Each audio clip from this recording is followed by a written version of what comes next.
Eu sei que a tarefa do evangelizador, muitas vezes, parece ser inglória e nós não vemos os resultados, porque afinal de contas, 1h30, uma vez por semana com uma criança ou com um jovem, é pouco tempo. Mas eu garanto a vocês que no deserto de solidão que a maioria das crianças e os jovens vivem hoje, infelizmente, pela ausência dos pais, e quando os pais estão presentes, eles não estão no mundo das crianças e dos jovens, ou seja, a solidão continua. Uma hora em que você possa dar atenção não para um corpo, mas para um espírito, pode fazer a diferença na reencarnação dessa criança, desse jovem. Nós estamos de posse de um verdadeiro tesouro, um celeiro de bênçãos, que, se devidamente contextualizado para os dias atuais, nós podemos fazer a diferença na vida dessa criança e desse jovem. E alguém pode dizer: ah, Deilson, é difícil, como é que eu faço isso? Nós precisamos nos unir, nós precisamos adequar a mensagem do Cristo para as crianças. Eu conversava com algumas pessoas a respeito do projeto Jesus e as Crianças que nós desenvolvemos, que foi escrever uma história infantil para cada capítulo do Evangelho, onde a criança, muitas vezes, você leva ela para o Evangelho no lar e exige que ela fique quieta. Claro que ela não vai ficar quieta, porque se você fala e lê apenas o Evangelho segundo o Espiritismo, como está ali, é chato para a criança. Ela não vai entender nada, e muitos pais exigem que a criança fique quieta. Como é que você exige que uma criança fique quieta? Quando o Cristo se decidiu, e optou por nós, vindo à Terra, ele já vinha para cá para contextualizar a mensagem divina e celeste, de maneira que nós pudéssemos entendê-la. Então ele contava parábolas e histórias que nos fazem refletir até hoje, que nós ainda estamos aprendendo, procurando apreender o que elas têm a nos ofertar, tudo o que elas trazem de ensinamento. Evangelizar é sem dúvida um ato de amor, e é entender que a semente que você lance, o evangelizador, ele é um semeador. E às vezes a criancinha chega na tua casa espírita, você lança a semente, mas o coração dela ainda está impregnado de materialidade, por ela ter uma visão de vida com pais que são extremamente consumistas, que estão ainda muito preocupados com a vida na Terra e não guardam um momento, e isso é fundamental na estruturação das famílias de hoje em dia, um momento de reflexão e de encontro com Deus. Então, pensando nisso, aí nós desenvolvemos esse projeto e escrevemos uma história infantil para cada capítulo do Evangelho, de maneira que torne o Evangelho mais agradável. Então você abre lá o Eu Não Vim Destruir a Lei, tem uma historinha lá do Eu Não Vim Destruir a Lei, São várias as histórias. Eu estou dando esse exemplo de contextualização e quero dar um outro exemplo de contextualização agora voltado para o público jovem. Certo dia, eu estava numa reunião com jovens e pensei em contar a parábola do samaritano para eles. E eu queria contar a parábola do samaritano trazendo Jesus para os dias atuais. Como é que eu vou contar a parábola do samaritano para um jovem nos dias atuais? Então me ocorreu a seguinte ideia, e na hora eu contei a parábola do samaritano dessa forma. Eu estava, inclusive, aqui no Rio de Janeiro, na Barra da Tijuca, lá no Seja, que é uma casa espírita que faz um trabalho muito meritório, mas nós sabemos, os frequentadores do Seja têm uma disponibilidade financeira, uma condição financeira muito boa. Depois da palestra pública que eu fiz, eu fui me encontrar com 50 jovens que pertencentes a essas famílias, que têm uma condição muito boa. E como é que eu pensei, como é que eu vou trazer Jesus para que eles entendam Jesus na parábola do samaritano? Então eu comecei a parábola assim: um jovem descia da Barra da Tijuca para a Rocinha. No caminho, alguns jovens infratores o atacaram, o assaltaram, roubaram o celular dele e o agrediram e deixaram ele caído no chão. Dali a alguns minutos veio um outro jovem religioso. Eu não sei qual é a religião fica por conta da imaginação de vocês. Veio um outro jovem religioso e, vendo aquele rapaz caído e ferido, decidiu passar ao largo, não se envolveu, seguiu. Passaram-se mais alguns minutos, veio outro jovem, também religioso, passou e, vendo aquele garoto caído, ferido, também resolveu não se comprometer. Mas passaram-se alguns minutos, vinha um garoto numa bike, boné para trás, não é? Pedalando, fone no ouvido, usando piercing e tatuado. E quando ele viu aquele garoto caído no chão, o coração dele se encheu de compaixão. Então imediatamente ele desceu da bicicleta, largou a bicicleta, correu, ajoelhou-se ao lado daquele jovem ferido, colocou a cabeça dele no colo, pegou o telefone e ligou para o SAMU. E pediu para que o SAMU viesse socorrer aquele jovem ferido. E o SAMU veio. E quando o SAMU chegou, ele se preocupou, ajudou a colocar o garoto ferido na ambulância e pediu ainda para o motorista da ambulância: não dá para colocar a minha bike aí que eu quero acompanhar ele? E assim foi feito. Penduraram a bike na ambulância, ela partiu disparada e ele dentro. Chegando lá no SAMU, na UPA, ele ficou ao lado do garoto ferido, acompanhou no atendimento. Depois de todos os exames, depois que ele foi cuidado, os ferimentos tratados, ele ainda chamou o garoto, colocou ele na bike dele e levou ele para casa. Esse é o samaritano.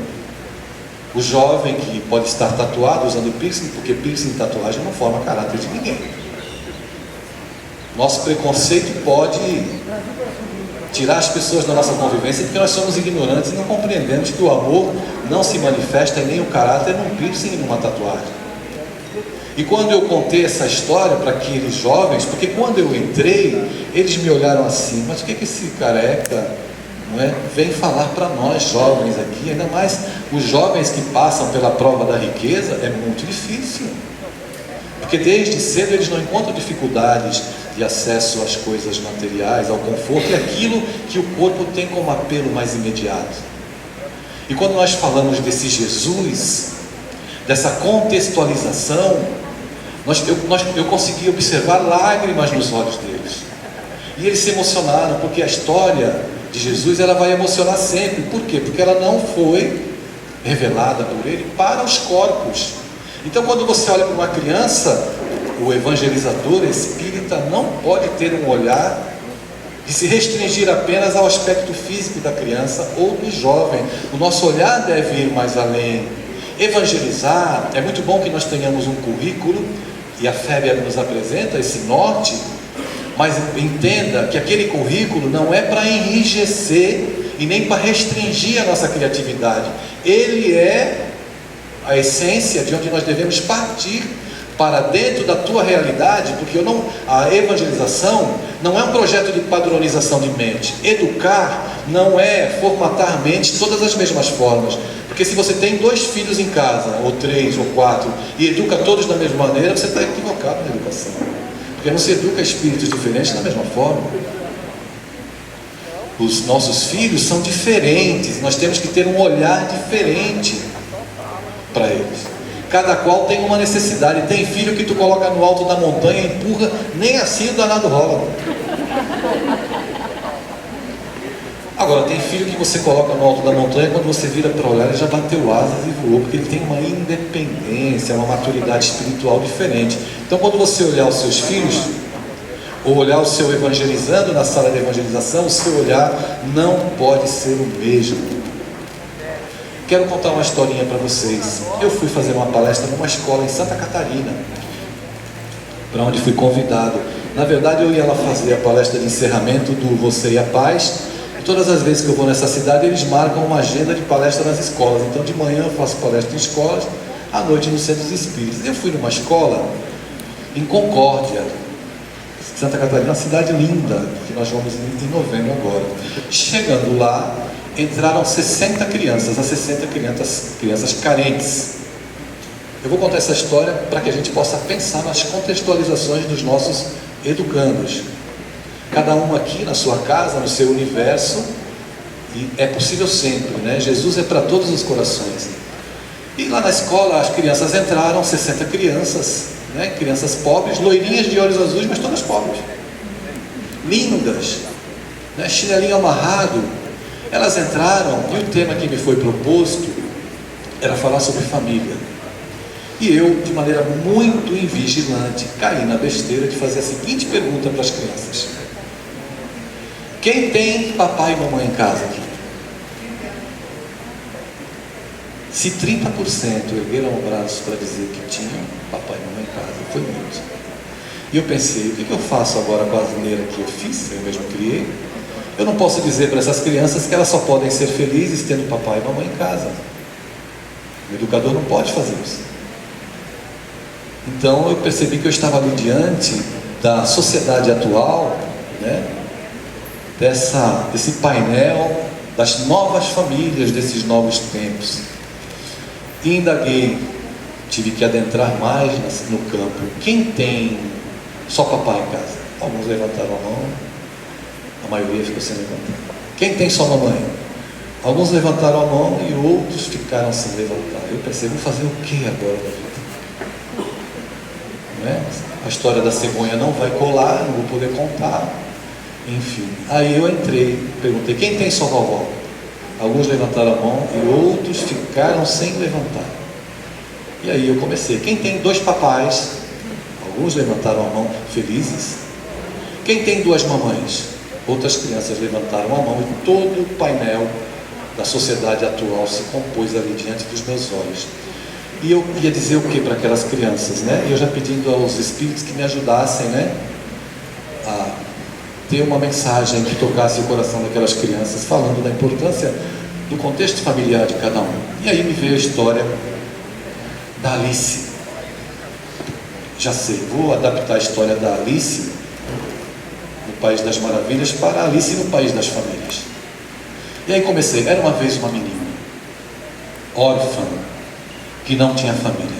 Todas as tardes ela se sentava no grande jardim do orfanato e ficava a contemplar o portão de entrada na esperança de que alguém entrasse ali e quisesse lhe adotar, porque o grande sonho de Alice era ter família.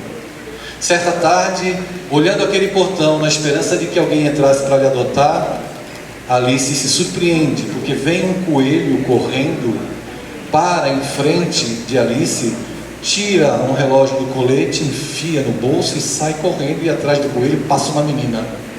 Alice, órfã, então decide correr atrás da menina que corria atrás do coelho. E assim acontece, ela sai correndo, o coelho à frente, uma menina atrás e Alice, órfã, atrás. Até que o coelho entra dentro de uma árvore que parecia ter uma porta. O coelho entra, a menina entra e a Alice entra atrás. Mas quando ela entra lá dentro, ela olha e não tem nem menina e nem coelho. Tem uma tartaruga com headphone no ouvido, bocejando. Menina, o que você quer aqui dentro?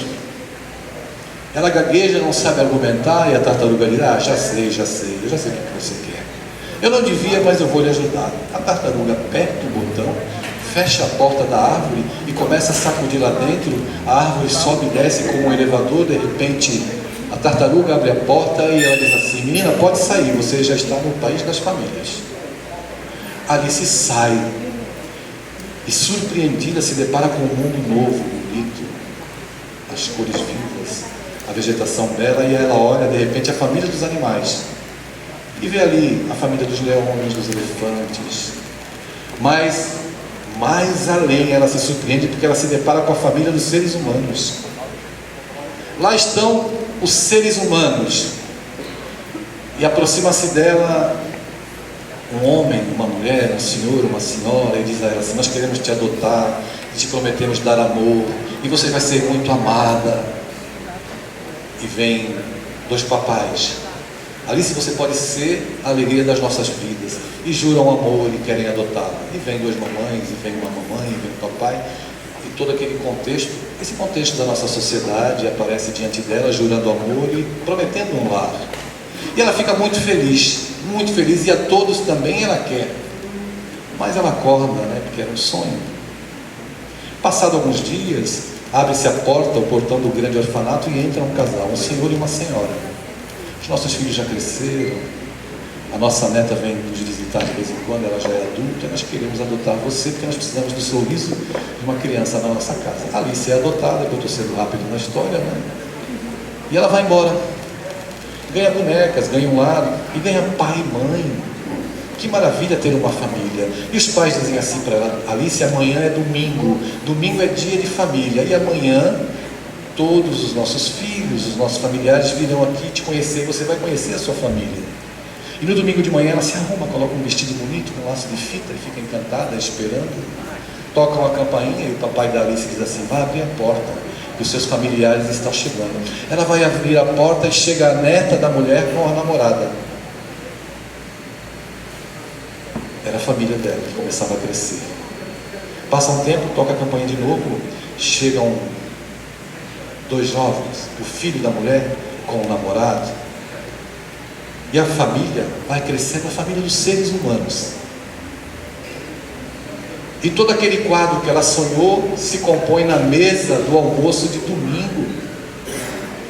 A família dos filhos de Deus, a família dos seres humanos, a família daqueles que entendem e compreendem que a composição familiar pouco importa se houver dignidade, amor, respeito, lealdade, se houver a presença de Deus. E eu acabei de contar a história e as crianças aplaudiram. E eu fiquei feliz por ter escapado daquela prova. Quando cheguei no hotel, peguei o notebook e escrevi a história. E pensei assim, eu jamais vou conseguir publicar essa história no meu espírita, eu seria enviado diretamente para o umbral, certamente, né? Aí eu fui fazer o congresso espírita lá de Goiás, eu estava numa mesa redonda, e o Haroldo Dutra, que conhece o nosso trabalho, o filho dele lê os nossos livros, ele disse assim, Adeilson, conte uma história para nós. E eu olhei para o público, né, mais de 2.000 pessoas, e eu pensei assim, é hoje. Umbral ou, né, os subterrâneos do nosso lar, quem sabe?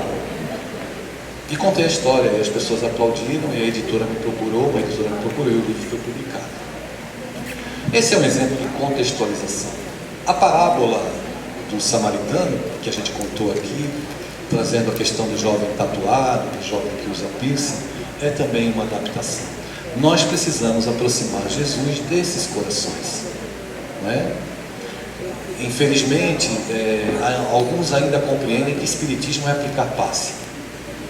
Infelizmente, alguns compreendem que espiritismo é só falar com os desencarnados. Todo esse contexto é importante, o passe é importante, falar com o desencarnado é importante, mas não existe importância maior do que educar alguém. No livro O Mestre na Educação, Vinícius Pedro Camargo, é um livro que eu recomendo a todos que gostam, não é, e se entregam a essa missão de evangelizar e de educar. Vinícius nos diz que os sacerdotes do futuro não serão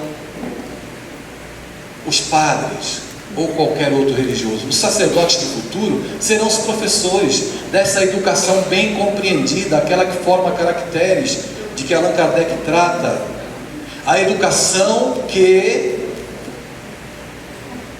fomenta e desperta o espírito. Educar é despertar o Cristo que há na criança, no espírito imortal. Nesses dias atuais, nós devemos refletir sobre estas questões de maneira muito mais ampla. O nosso olhar precisa se dilatar. Então, muita gente, nós mesmos, como papais e mamães, temos a grande preocupação hoje que ronda os nossos lares e os nossos corações, que é a respeito da violência. Nós erguemos o muro da nossa casa, colocamos cercas elétricas, se possível. Lá onde eu moro, lá em Olinda, quem pode faz isso. Levanta muro, cerca elétrica e cachorros bravios no quintal. Aí alimenta o filho, ele está com a barriguinha cheia, está com o tênis no pé. Se tem ar-condicionado em casa é melhor porque lá é muito quente. E a gente coloca a criança no quarto e vai para a sala assim aliviar. Meu filho está protegido pela cerca elétrica, pelo muro, pelos cachorros, está alimentado. Aí nós vamos lá no quarto e entregamos para os nossos filhos um smartphone. Acabou a proteção. Acabou a proteção. Os nossos filhos podem pedir drogas delivery pelo celular.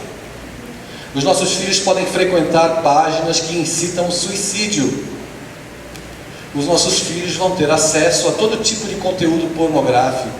Se lá no Google eles escreverem a palavra sexo, eles vão ter acesso a tudo. Então a educação, a proteção hoje não é a proteção física, é a proteção que a educação fomenta, que conscientiza, que dá sentido à vida, que faz com que a criança e o jovem se autoprotejam munidos do conhecimento. É claro que é importante que os nossos filhos recebam uma educação do intelecto, que os garanta amanhã profissão, uma renda, uma qualidade de vida, mas até quem se forma em Harvard se suicida. Os médicos se suicidam, os advogados se suicidam, os psicólogos se suicidam. Então a grande questão hoje é de educar a alma, dando sentido à vida. E nós, enquanto pais, qual é a maneira que nós temos para educar os nossos filhos? Só pelo exemplo, não tem outra. Essa é a mais eficaz. Enquanto eles estiverem à nossa disposição, na infância, a gente pega e leva para a instituição espírita. É nossa obrigação, ou seja, qual for a nossa opção religiosa. Mas chega um momento em que eles começam a se identificar, a se perceber como individualidade, eles querem alçar voo. E eles precisam alçar voo, munidos de um roteiro. E qual é o roteiro para o meu voo seguro? Bom, eu tenho um ninho que é a minha família, tenha a constituição que for. Porque existem pássaros que saem do nosso ninho, mas não querem voltar para o ninho, porque o ninho é um verdadeiro pandemônio de gritos, de altercações, de pancadarias verbais. A nossa responsabilidade está lá na questão 582 do Livro dos Espíritos. A paternidade é uma missão. Criança e jovem não precisa de amigo, precisa de pais. Pais que imponham limites, que digam não, porque eles precisam e querem ter limites. Eu tenho muitas experiências para contar, nas escolas, nos lugares onde eu vou, mas eu gostaria que vocês também participassem. E certamente a gente vai ter novas oportunidades de se reencontrar. E se eu for ficar contando histórias aqui, fica complicado, eu vou perder o avião. Então eu gostaria de dizer que eu estou aberto também, se alguém quiser levantar, eu vou fazer uma colocação sobre a realidade da instituição que trabalha, a gente vai tentar argumentar, porque não faltam casos. Vocês não fazem ideia do número de jovens homoafetivos, jovens em estado de pré-suicídio que me escrevem pedindo socorro, jovens que se automutilam. Deixa eu só dar fazer mais uma colocação antes de passar para as perguntas, que eu julgo ser importante. Me perdoe, Alessandro. Quando eu comecei a escrever para jovens, eu comecei preocupado com a minha neta, a Isabela. Eu escrevi Belinha, ela gata Bernadette, quando ela era pequenininha, só que a Belinha cresceu, Hoje está com 16 anos. E aí eu fui procurar literatura escrita para Belinha e não encontrei, uma literatura adequada a ela no mundo atual.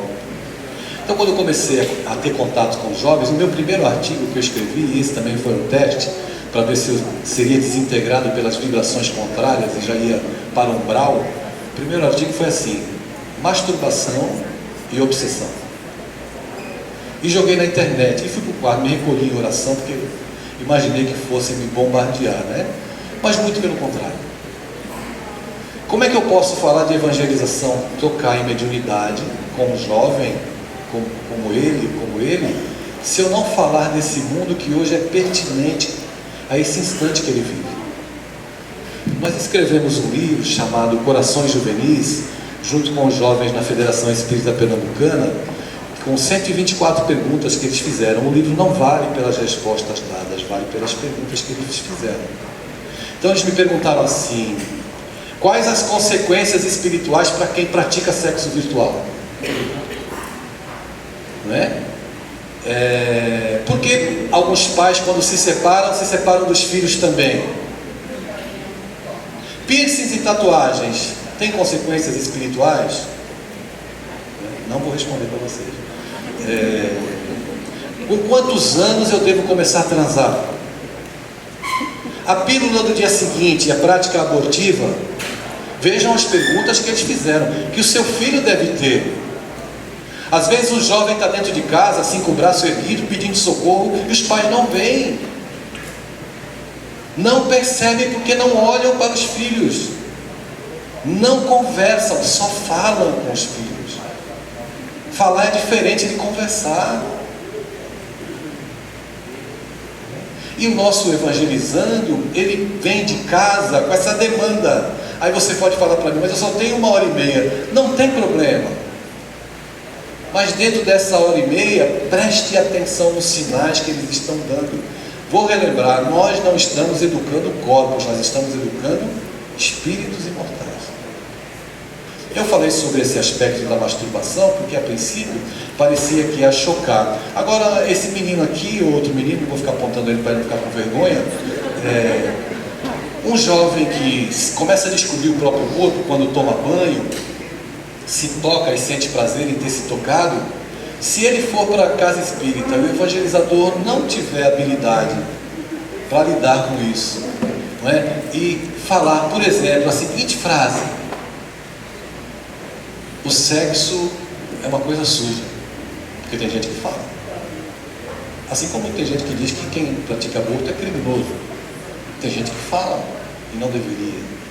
Na cabeça de um jovem em formação, aquela informação, porque olha, para a criança e para o jovem, os pais são os primeiros heróis.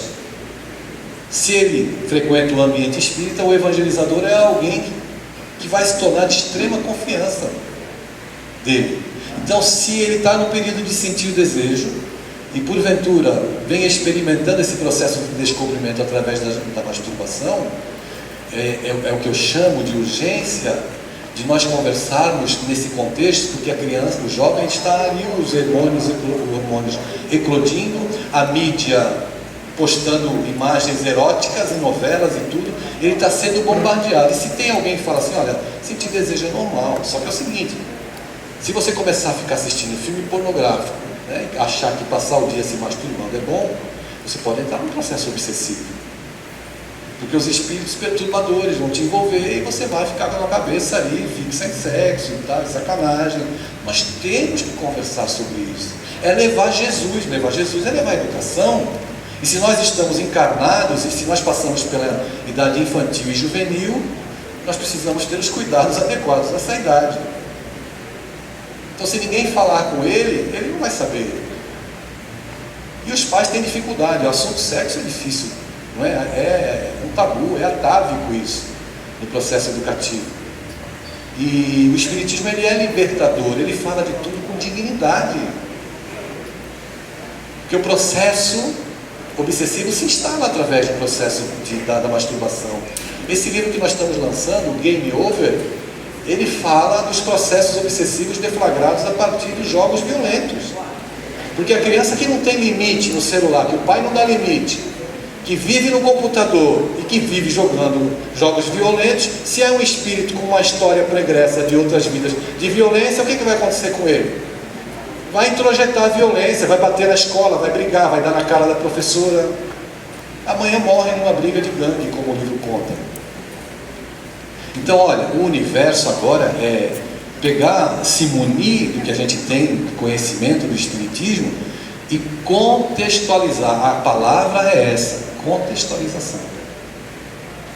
Pensar, adaptar, aproximar Jesus do jovem, da vida do jovem. Só mais uma história, subsídio, né? Nós fomos convidados a fazer uma atividade numa sensibilização para jovens, lá em João Pessoa. Deilson, a gente precisa mostrar vibrações para o jovem e tal, você vem fazer? Eu falei, vou, claro. Eu peguei uma música do Tim Vanessa, uma do Michael Jackson lá, do War the World, né? E peguei uma música do Sepultura e fui. Vocês conhecem Sepultura, né? É rock pesado mesmo, né? As batidas são muito fortes, né? Chegando lá, eu coloquei para eles, né, uma música de bar, depois eu coloquei Michael, e os jovens, né, olha, sintam, fechem os olhos e tal e tal. Aí quando eu coloquei o Sepultura, minha filha, que eu aumentei o som, que as cadeiras começaram a balançar, não é? E eles olharam para mim e eu ainda fiz assim, né, para eles. Aí eles riram para descontrair e eu desliguei o som e falei, olha, as vibrações. Aí começamos a falar. Então eu estou contextualizando. Eu acho que é muito importante a gente falar dessas coisas e trazer uma experiência.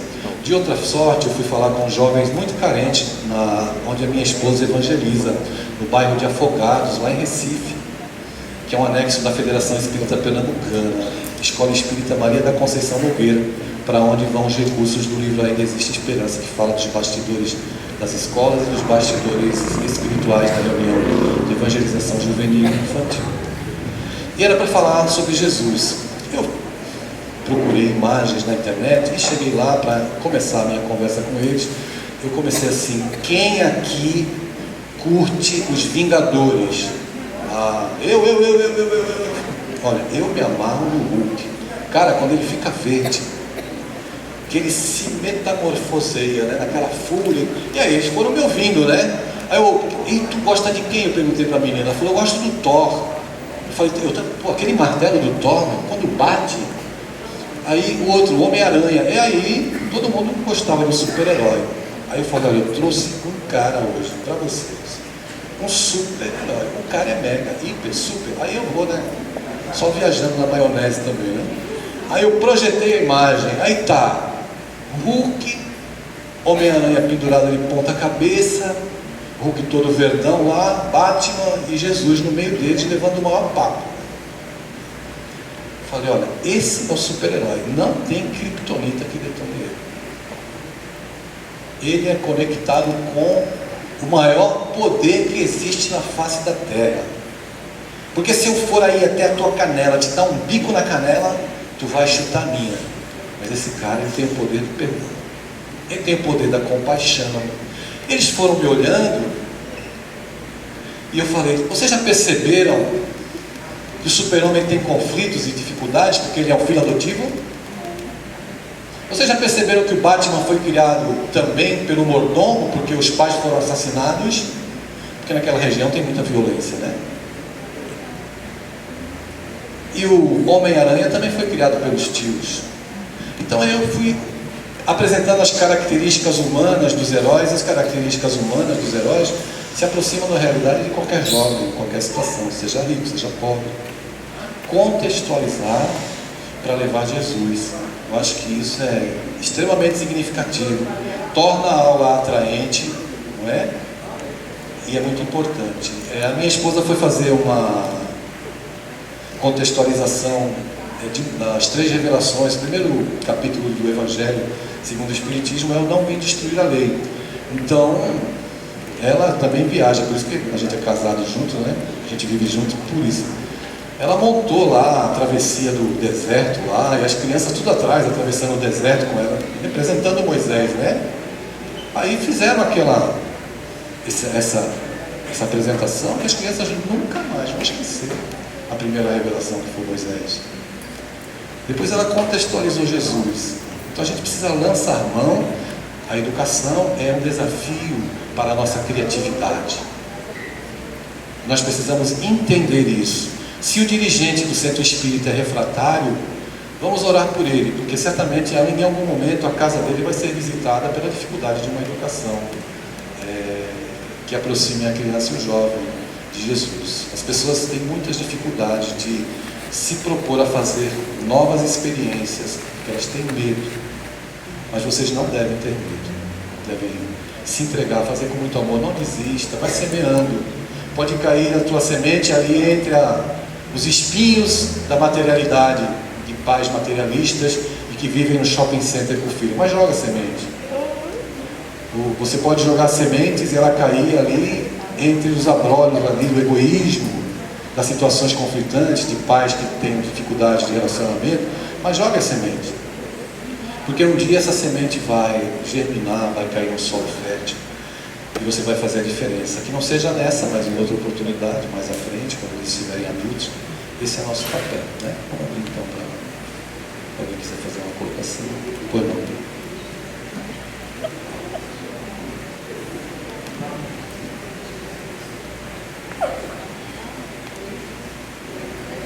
Daniel.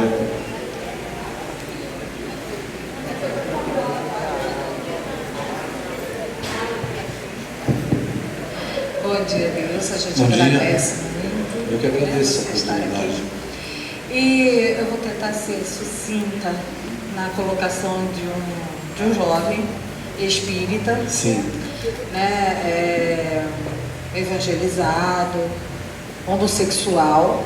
Sim. E tem um namoro firme.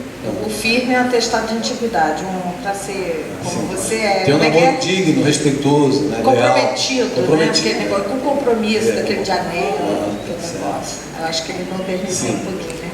Então, ele me perguntou o seguinte, ele se sente em alguns momentos, ele não consegue deixar de viver a homossexualidade dele, certo. mas ele se sente em alguns momentos culpado e envergonhado de ser homossexual. Então, e ele atribui isso, né, ele me perguntou o seguinte, quais as consequências, né, o grau de comprometimento, qual o grau de comprometimento dele em ter um corpo de homem, né, mas não querer atuar sexualmente como homem e manter uma relação homossexual perante a lei, e que isso faz se sentir culpado e envergonhado de si mesmo. E aí a minha pergunta, como trabalhar isso com o jovem? Sim, muitos jovens chegam às nossas instituições. Eu já participei de alguns eventos em que casais de meninas assim estavam à minha frente, casais de jovens, e eu procuro enxergar apenas como casais. São casais, eu não vejo nada além disso, né? Que não sejam, não tem outra colocação a fazer. São casais que devem ser respeitados, é claro. Evidentemente que vivemos numa sociedade assim, extremamente preconceituosa, e as primeiras dificuldades de quem é homoafetivo é lidar com o próprio lar, na aceitação lá do papai e da mamãe, né? Existem pais e mães que têm realmente muita dificuldade em lidar com isso. É claro que é preciso se conversar com ele acerca da importância de se amar e ser digno, não importando a maneira como a gente ama, o importante é ser digno, respeitoso, agir dentro das leis, e essas leis estão escritas dentro da nossa consciência, dentro das leis do respeito. Ninguém é feliz quando trai, ninguém é feliz quando adultera, ninguém. A pessoa pode até achar que está enganando alguém, ela está enganando a si mesma, coitada. Um dia ela vai se defrontar com a própria consciência, e esse encontro é muito complicado. Então o que a gente pode dizer a ele é que ele seja digno, que ele entenda o conflito é natural pelo contexto. Eu imagino que o contexto influencia, o contexto talvez familiar e o contexto da sociedade, mas que ele se sinta, se ele é uma pessoa que respeita o parceiro dele, tem uma vida digna, um amor digno, que ele siga em frente, seja feliz, que ele vá sonhar, corra atrás dos sonhos dele, das aspirações dele, porque isso é muito importante. Essas pessoas, como ele, são pessoas que estão ajudando a mudar o conceito da sociedade, aquela sociedade arcaica, patriarcal, equivocada, violenta, né? São esses espíritos que estão aí na vanguarda dessas mudanças e nos convidando a refletir. E quem é espírita tem uma lente diferente para olhar para essa realidade. Porque nós podemos transitar por essas experiências amanhã, se já não transitamos, ou podemos ter filhos que vão transitar por essas experiências. E nós devemos entender e compreender definitivamente, aceitar a nossa insignificância diante de Deus, que não faz nada errado. Cada um de nós passa pelas experiências inerentes ao processo evolutivo necessário. A condição dele é a mesma. Conversar e dizer a ele, e pedir a ele, olha, seja muito feliz, viu? Quando eu participo de encontro com os jovens, eles olham para mim, Adeilson, eu posso ir para a balada? Eu falo, claro que pode, não foi ainda? Vá, beije muito, namore, mas pelo amor de Deus, não vá usar drogas, não vá encher a cara, não é? Não vá desrespeitar alguém com quem você tenha intimidade, porque se você eleger ter intimidade com alguém, você deve estar pronto para as consequências. E aí a gente fala, lá no livro Corações Juvenis, quando eles me perguntaram com quantos anos podiam começar a transar, eu disse, adolescente não deve transar, deve esperar o processo natural da vida, mas não me chame de tolo para dizer que vocês não estão transando. Mas se estão, vamos conversar então sobre isso. Prevenção, doenças, vacina, HPV, conversa com os pais, valorize-se, respeite-se. Seu corpo é um templo do Espírito, não saia trocando de parceiros, leve uma vida digna, não tenha intimidade com alguém, não poste isso em redes sociais, no WhatsApp, enfim, esse universo ele é muito variado e é esse universo que a gente tem que abordar. Se o jovem chegar na casa espírita e você pegar o Evangelho segundo o Espiritismo e quiser idealizar que ele se porte dentro do que o Evangelho coloca, naquelas colocações, naquela letra, ele não vai se identificar e vai fugir. Mas se você falar para ele que ele deve amar e respeitar o próximo, o pai ou a mãe, você já está falando do Evangelho, você está trazendo Jesus para perto dele. Então Jesus está pronto. Quando antigamente, você chegava num hotel, ou você ia na casa de alguém, nos hotéis e tal, você cumprimentava a pessoa, sentava. Às vezes a gente pedia, me dá um copo com água, por favor. Ou num hotel você pedia algumas informações. O tempo mudou, hoje a gente chega na casa das pessoas, nos hotéis, e pergunta, qual é a senha do Wi-Fi? É o que a maioria faz. Olha, quem primeiro falou em conexão com rede foi Jesus. Quando ele disse assim, tudo aquilo que você ligar na terra, você está ligando no céu. Tudo aquilo que você conectar com o céu, você está conectando com a terra. Jesus é uma grande rede, o Evangelho é uma grande rede. E tem várias senhas de acesso a essa rede. Amor, caridade, respeito, compaixão. Se nós nos conectarmos com essas redes, mesmo na hora dos desafios, sejam eles domésticos, no ambiente do lar, ou sejam nos desafios da evangelização da casa espírita, nós seremos parceiros de Jesus conectados com essa rede e poderemos transmitir muitas coisas boas. Mas existem também aí a rede do preconceito, da agressão, da violência. Somos nós que escolhemos. Mas quem primeiro falou em rede foi Jesus Cristo. Ok?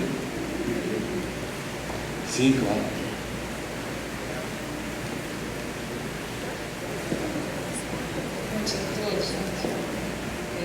Jesus me ajude a formular, porque desde ontem... E Jesus me ajude a responder. Porque desde ontem, quando você Sim.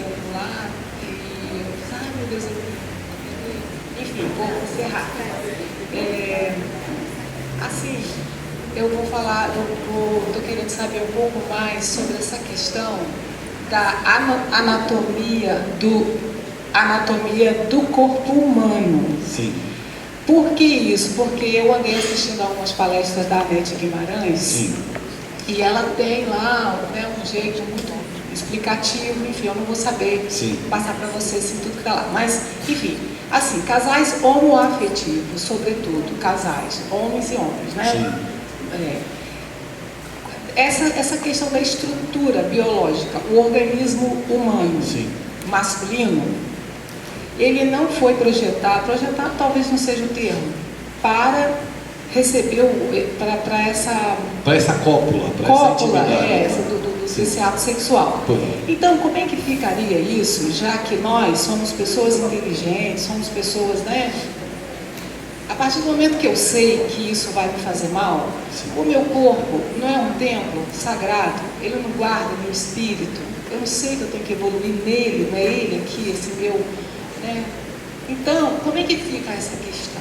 Isso daí me incomoda muito, porque quando eu vou falar com os meus jovens, a gente não fala tanto assim não, vou falar para você abertamente, a gente fala até muito pouco na minha casa espírita sobre essa questão da sexualidade, eu gostaria até de aprofundar, mas também não sinto apta para isso não, vou ter que me atualizar, enfim.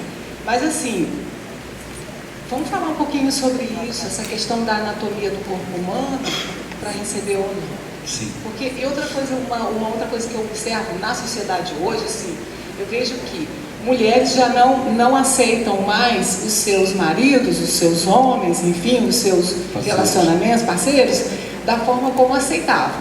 Então, eu acho que os homens, eles um pouco que se afastaram das mulheres, as mulheres, por sua vez, por também não se interessarem mais por esse padrão de homem que quer mandar, elas também buscam outras mulheres. Seria esse fator agora, esse fenômeno que a gente está vendo, assim, né, porque homossexualidade sempre existiu, a gente está lá na literatura buscando, aprendendo e tal. Mas assim, como é que fica isso hoje? Por que isso está tão aflorado? Isso seria uma condição da sociedade? Porque as mulheres não estão aceitando mais homens do jeito que eles são. Então elas vão migrar para outras mulheres. Bom, vamos entender aqui com outra mulher. Tá? E aí, tirando isso, a questão do ato sexual, que é uma energia sexual, que pode ser canalizada para tantas outras coisas, não é? Enfim, é mais ou menos isso. Eu acho que eu não fui muito clara, não. Mas não, você foi clara, eu acho que tá bom? vou testar para os Obrigada, espíritos então, aqui para me Adeilson. Muito ajudar. obrigada por você estar aqui. Eu que agradeço. Muito bom, gente. Muito bom, desde ontem. Vamos fazer assim, vamos recorrer a Allan Kardec. Porque sem ele eu estou perdido. Mas no livro dos Espíritos, eu só vou pedir perdão a vocês. Eu não sei, o Raul está ali, né? A minha responsabilidade aumenta falando diante dele. Se ele lembra do número dessa questão, se ele lembrar, ele me ajuda.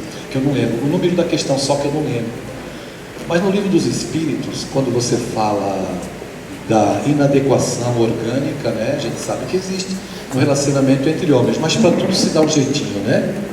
E os homens dão um jeitinho para se amarem. Mas lá no livro dos Espíritos, os nobres benfeitores nos dizem o seguinte, e isso eu gostaria que vocês assim, prestassem atenção na mensagem de Kardec que eu vou aqui, a minha maneira, passar agora.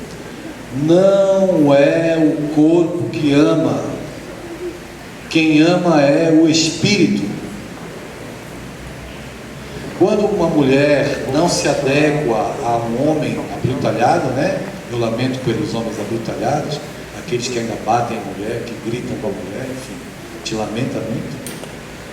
Quando uma mulher procura outra, ela não está procurando apenas o sexo mais sutil, o toque, ela está procurando uma complementação emocional, afetiva. Nós procuramos nos relacionamentos complementações emocionais e afetivas, independente do sexo. Então, nós precisamos conversar com as pessoas, porque relacionamentos não implicam em transa, implicam em conversa. Não é? Rubem Alves sempre dizia, né, fazer essa colocação, é muito interessante. Quando nós elegemos alguém para compartilhar a nossa vida, nós devemos nos indagar se nós teremos, né, alegria por conversar o resto da vida com aquela pessoa. Porque eu não vou passar o resto da minha vida transando com a minha mulher, nem com o meu companheiro, se o homo afetivo estivesse nessa encarnação. O nosso olhar, ele se detém muito ainda no físico, nas coisas complicadas do coito, da relação, da troca de fluidos. E amor não é coito. O sexo é um complemento do amor. Dois homens que se amam, eles não passam o dia na cama. O nosso comportamento atávico é assim: pensou em homoafetividade, é homem sem vergonha. Pensou em mulher lésbica, é sem vergonha. O homem que é mulher. Não, é claro, todos são. Todos são. Todos são sem vergonha, né? Nesse contexto que nós estamos acompanhando da nossa sociedade hoje, a gente precisa ampliar o nosso olhar para além do corpo. Afinal de contas, nós nos dizemos espíritas. Então as relações não são norteadas. Algumas pessoas podem até começar a se relacionar pela cama, mas se não houver complementação emocional, amor, respeito, dignidade, fidelidade, não haverá relacionamento. Não importa a relação afetiva, homem e mulher, se não tiver lealdade, dignidade, não tem relação. Tem a mesma coisa que os cachorros fazem, eles também fazem sexo, mas necessariamente não amam. Então quem transa por transar, senta ali na beirada da praia, pega um copinho de 300 ml, vai passar o resto da vida tomando água salgada e não vai matar a sede. É assim que o sexo sem amor faz com a gente, né? Dá sede, dá sede, dá sede. A gente vai se permitindo relacionamentos menos dignos, né? Faltando com respeito a si mesmo, sem experimentar a felicidade. Com relação à questão orgânica, eu não tenho como te responder, porque as pessoas, quando se amam, a ciência aí tem as suas soluções para ajudar na hora da intimidade. Mas o mais importante entre as pessoas é que elas têm, e nós buscamos, complementação afetiva e emocional. E lembrando Allan Kardec, eu finalizo dizendo: não é o corpo que ama, quem ama é o espírito. Então, se o espírito não tem corpo.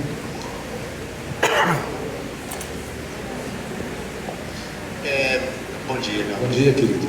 Olha só, não quero roubar a cena aqui, Mas nós temos um livro aqui, Desafios da Educação. Olha aí. Baseado nesse livro de Raul, eu gostaria de fazer uma pergunta a você. Mesmo porque eu não estou falando de outra religião, estou falando do nosso meio espírita.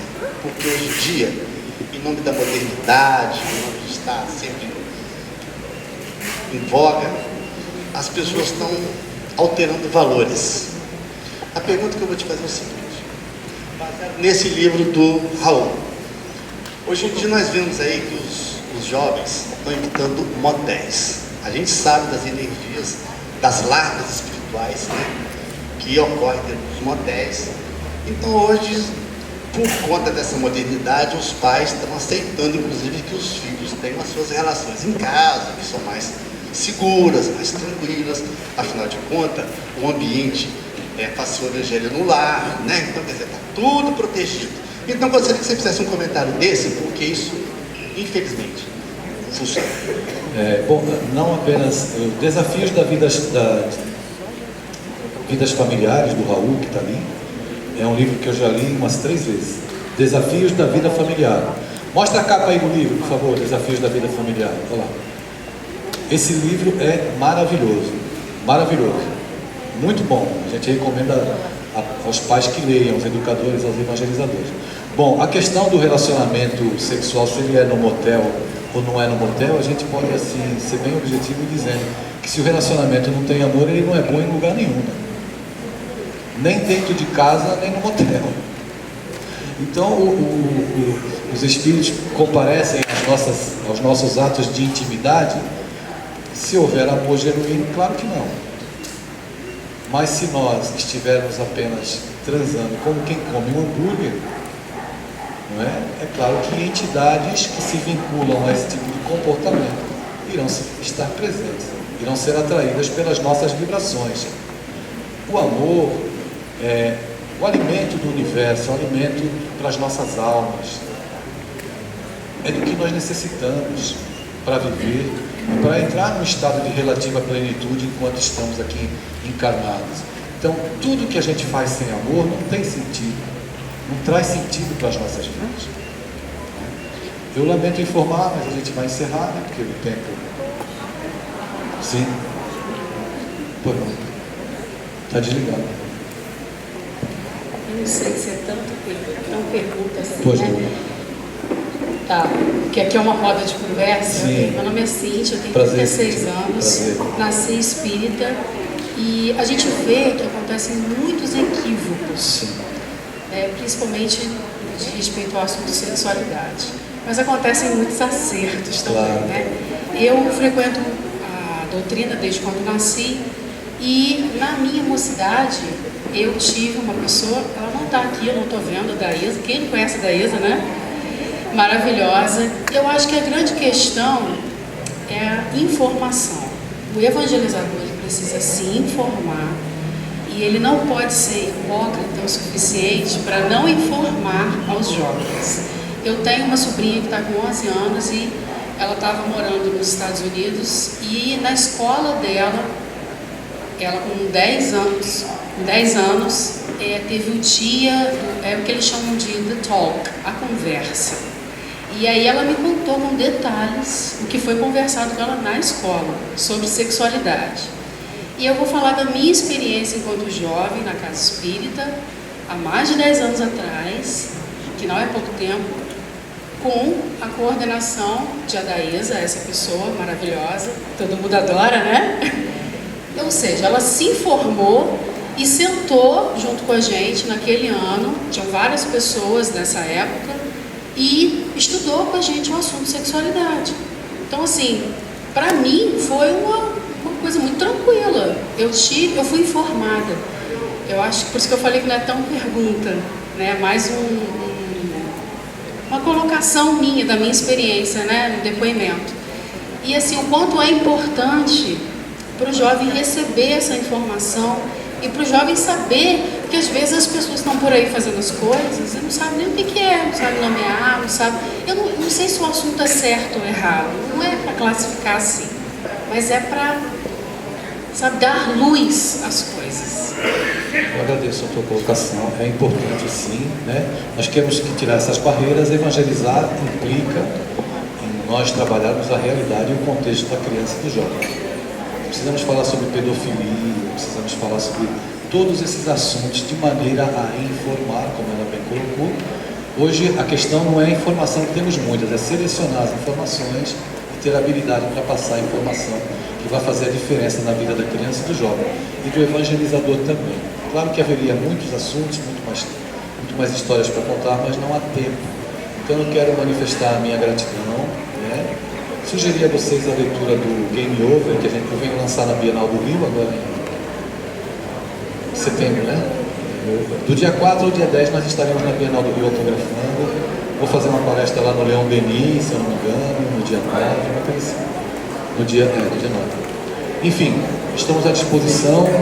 Nós temos, assim como relançamento, na verdade, só o Papo Reto ali, né? Que se alguém quiser conhecer, é um trabalho que eu considero, foi o nosso primeiro livro. Esse livro levou 17 anos para ser lançado.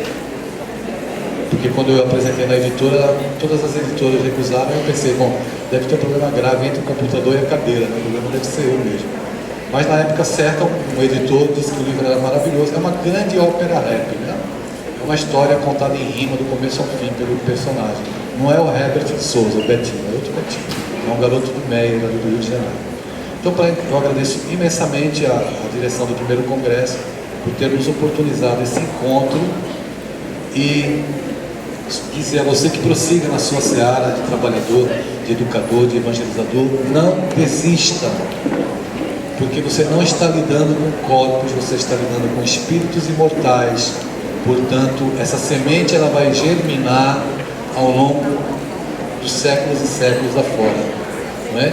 Procuremos também levar para dentro dos nossos lares esses mesmos conceitos, avaliemos a nossa condição de pai, de mãe, não é? Se estamos nos portando assim, porque lá fora é sempre mais fácil a gente evangelizar e educar do que dentro de casa. Tá bom? Fico com meu carinhoso abraço e eu encerro assim, só dizendo aquela partezinha final do poema da gratidão, da Amélia Rodrigues, quando ela diz assim: é tão maravilhoso ter um lar. Não há importância se lar é uma mansão, se é um ninho, se é uma casa no caminho, Itapera, na favela, um bangalô, seja lá o que for. Mas o importante é que dentro dele existe a figura do amor. Do amor de mãe, de pai, de filho, de esposa, de marido.